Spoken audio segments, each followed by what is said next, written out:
Beberapa perampok ini hanya mengandalkan garam, gula, senjata, dan 84 disinfektan.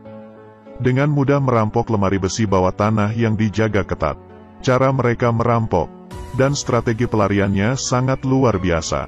Karena perampok lain sibuk menghabiskan waktu, tapi mereka mengembalikan money dengan utuh. Mengambil resiko yang besar. Apakah kalian ingin polisi sebagai pertunjukannya? Kakak ini menggali sebuah terowongan di lokasi konstruksi. Tanpa sengaja menembus sebuah dinding. Dia menemukan beberapa pipa plastik. Pekerja memberitahunya bahwa itu adalah saluran udara. Ternyata di atas mereka adalah NASCAR Speedway, arena untuk mobil mesin V8 berpacu berputar-putar. Sangat populer di Amerika Serikat. Pacuan tersebut bahkan melampaui NBA. Setiap hari pertandingan, kerumunan dengan putus asa akan tetap membeli, dan membeli tiket itu. Uang tunai langsung masuk ke lemari besi bawah tanah melalui pipa ini. Efisien dan aman. Tiba-tiba muncul ide gila. Muncul di benak kakak laki-laki. Dia memutuskan untuk merampok lemari besi di bawah tanah itu. Jadi dia membujuk adik ketiga dan adik perempuannya untuk bergabung bersama dia. Lalu menemui ahli peledak di penjara. Lao Bai berkata itu tidak mungkin. Jenis lemari besi seperti ini dilengkapi dengan sensor. Hanya bersin saja bisa membuat alarm itu bunyi. Saudaranya berkata itu mudah dipecahkan. Dalam masa pembangunan, sirene dimatikan. Tinggal melakukannya sebelum masa konstruksi berakhir. Tapi hukuman Lao Bai masih 5 bulan lagi. Ini tidak merepotkan kakak. Dia sudah memiliki rencana yang matang. Membantu Lao Bai diam-diam kabur dari penjara pada saat hari H. Setelah meledakkan lemari besi, jangan berpikir akan mengembalikannya. Keyakinan ini membuat Lao Bai tersenyum. Dia memberikan syarat-syarat, harus membawa saudaraku, Adai dan Agua. Kakak laki-laki itu dalam masalah sekarang. Adai dan Agua terkenal orang-orang dengan mulut yang besar. Tetapi tidak memiliki pilihan lain lagi selain menyetujuinya. Setelah persiapan yang matang, 6 orang dibagi menjadi 3 kelompok dan memulai perampokan. Langkah pertama, kakak itu akan menyelinap ke kantor. Mencuri detail gambar konstruksi bawah tanah. Adik gadis itu memelihara kecoa di dalam rumahnya. Mewarnai mereka dengan cat kuku. Langkah kedua, adik kedua sengaja menabrak masuk ke toko. Dengan sengaja masuk penjara, menjadi orang internal bagi Lao Bai. Langkah ketiga, mendekati jam kerja. Gadis itu membeli kue untuk dibawa pulang oleh perempuan gendut itu yang merupakan staf lemari besi. Tepat saat perempuan itu berbagi kue dengan rekan-rekan kerjanya, kakak laki-laki sengaja menabrakkan mobilnya. Menunggu perempuan gendut itu menangani masalah itu lalu kembali ke kantor. Setelah pulang kerja, pintu lemari besi menutup dengan otomatis. Kue tidak sempat dibersihkan. Adai dan Agua bertugas melepas kecoa yang sudah diwarnai itu. Tuang beberapa ke pipa. Kecoa tertarik untuk pergi masuk ke lemari besi karena bau kue itu. Keesokan harinya saat pergi bekerja, perempuan gendut dan yang lainnya membuka lemari besi. Menemukan kue yang sudah dimakan kecoa-kecoa itu. Hubungi tim serangga dengan cepat. Tim itu adalah Agua dan Adai. Dilaporkan kecoa berwarna. Jadi mereka memastikan saluran mana yang mengarah ke lemari besi. Hari pertandingan sangat cepat datang. Mulailah rencana kabur dari penjara. Pertama Lao Bai dengan sengaja minum air yang terkontaminasi. Muntah lalu dikirim ke rumah sakit. Lalu berpura-pura pergi ke toilet. Dan adik kedua datang melalui pintu rahasia di dalam toilet. Bagaimana bisa ada pintu rahasia? Mungkin orang yang pernah kabur dari penjara juga kabur lewat sini. Saat mereka terjebak di dalam truk, menggantung boks kayu yang sudah dibuat sebelumnya di atas truk. Keduanya melarikan diri dari penjara dengan bersembunyi di bawah mobil. Lalu dengan mulus memasuki mobil yang direncanakan. Semua ini tentu saja sudah diperhitungkan matang-matang sebelumnya.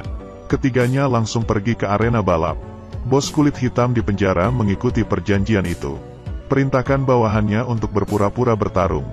Memaksa para penjaga untuk menutup semua gerbang penjara. Dengan cara ini dokter di rumah sakit tidak akan menemukan bahwa kedua orang itu telah hilang. Di sisi lain, Adai dan Agua menghancurkan stasiun komunikasi. Semua mesin pos di stadion berhenti bekerja. Tidak bisa menggesek kartu dan hanya bisa membayar dengan uang tunai. Ini sangat meningkatkan arus uang tunai di hari itu. Ketiganya akhirnya bertemu di bawah arena balap. Lao Bai hanya mengandalkan beberapa benda sehari-hari. Baru saja merarik alat peledak sederhana. Menuliskan rumus kimia di dinding untuk menjelaskan prinsipnya. Bom itu memasuki lemari besi utama. Meledakkan pipa itu dengan mulus. Kemudian ketiga orang itu menyalakan pompa udara. Hampir menyerupai penyedot debu raksasa. Dengan mudah menyedot uang dari lemari besi. Tapi asap ledakan keluar dari pipa. Staf yang takut memperingatkan semua staf. Dua satpam turun untuk memeriksa situasi. Benar saja, mereka menemukan sumber asap tebal itu. Membuka pintu dan melihat anggota staf. Ternyata pria berjenggot ini juga seorang perampok. Dia berhasil mengalihkan perhatian satpam. Sangat cepat, uang-uang itu dengan cepat memenuhi seluruh kantongnya. Adai dan Agua pergi, namun terhalang oleh gerbang besi. Mereka tidak dapat membukanya, tetapi berhenti di sini sebentar saja sudah sangat berbahaya. Laobai datang ingin membantu tetapi tidak membantu apa-apa. Pada akhirnya kakak itu tahu. Ternyata rantai itu mudah dihancurkan. Kantong-kantong sampah itu berhasil dipindahkan ke truk. Laobai dan saudaranya bergegas memasuki mobil dan pergi ke stasiun pemadam kebakaran. Bos hitam, sudah hampir waktunya. Mengangguk untuk langkah selanjutnya. Dia memblokir semua kamera dan jendela. Kemudian memicu alarm kebakaran. Mengikuti prosedur mereka memberitahu pemadam kebakaran untuk memadamkan api. Laobai dan saudaranya sudah menunggu di luar. Melompat ke truk pemadam kebakaran lalu masuk ke penjara. Keduanya berhasil dikembalikan ke rumah sakit. Seluruh rencana itu berjalan sangat lancar. Kakak laki-laki sibuk dengan truk. Ditinggalkan di pom bensin. Lalu kemudian menelepon polisi. Truk yang dicuri langsung kembali ke trek balap. FBI mengirim agen yang cakap untuk menyelidiki. Jejak di tempat kejadian sudah dibersihkan dengan hati-hati oleh kakak itu. Akhirnya ketemu. Kakak laki-laki dan adik kedua mengunjungi Laobai berkali-kali. Tapi untuk menutupi kelalaiannya, sudah dipastikan bahwa semuanya normal pada hari kejadian.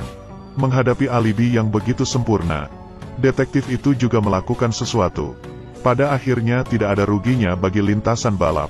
Tidak ingin FBI menggalinya terlalu dalam. Dan menghentikan penyelidikan. Apakah perampok ini benar-benar mengembalikan? Tentu saja tidak. Ternyata kakak laki-laki juga mendesain sebuah alat. Gerbang besi itu macet pada hari operasi. Karena kakak laki-laki itu menutupi sensor dengan magnet kulkas. Jadi dia dengan mudah dapat menyelesaikan masalah. Tujuannya adalah untuk menahan Laobai. Pada waktu bersamaan, gadis itu datang dan merokok beberapa bungkus. Ini adalah uang kotor yang akan benar-benar mereka bagi. Kakak laki-laki itu memasukkan tangan palsu ke dalam salah satu kantong tas. Diangkut keluar lintasan balap bersama dengan sampah biasa. Kemudian dengan posisi GPS yang ditaruh di tangan palsu itu. Mendapatkan uangnya kembali, tidak melakukannya demi hitam memakan hitam. Sangat khawatir Agua dan Adai tidak dapat merahasiakannya. Pada akhirnya setiap orang mendapatkan bagian mereka masing-masing. Setelah bos hitam dibebaskan dari penjara, perempuan gendut staf lemari besi itu juga menerima sebuah amplop. Dari biaya perbaikan mobilnya, bahkan tangan palsu itu mendapatkan sebuah botol bir. Mengapa mereka harus mengembalikan sebagian besar uangnya? Karena dengan cara ini, arena balap akan mengabaikan investasi lanjutan. Jadi bagaimana kakak itu bisa tahu bahwa penyelidikan telah selesai? Dia dengan sengaja berhutang uang. FBI hanya dapat mengaktifkannya untuk memantau. Jadi selamanya tidak akan berhenti. Jadi penyelidikannya masih terus berlangsung. Setelah telepon mati, ini membuktikan bahwa penyelidikan itu sudah selesai. Meski film ini tidak dapat dikatakan sempurna, tapi plotnya saling terkait.